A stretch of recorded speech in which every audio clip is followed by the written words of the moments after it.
Hello everyone, and welcome back to RR Consultancy Services.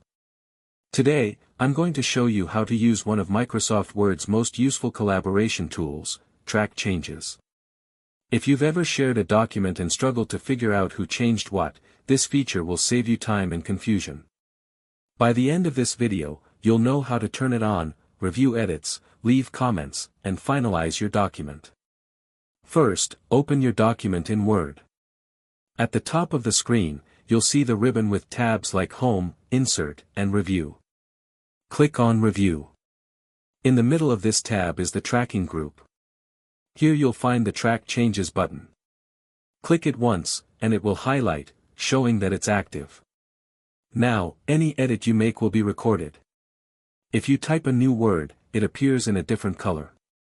If you delete a word, it doesn't vanish, rather than it struck through, with a note in the margin. When several people edit the same file, each person's changes appear in different colors, so you know exactly who did what.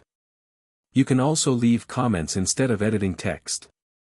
Just highlight the section you want to discuss, click New Comment, and type your feedback.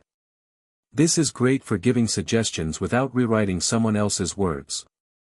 When you're ready to review edits, stay in the Review tab and look for the Changes group. Here you'll find Accept and Reject. Accept makes the change permanent, Reject restores the original. You can even accept all or reject all if there are many edits and you want to finalize quickly. When you're done, don't forget to switch Track Changes off by clicking the button again. And that's it.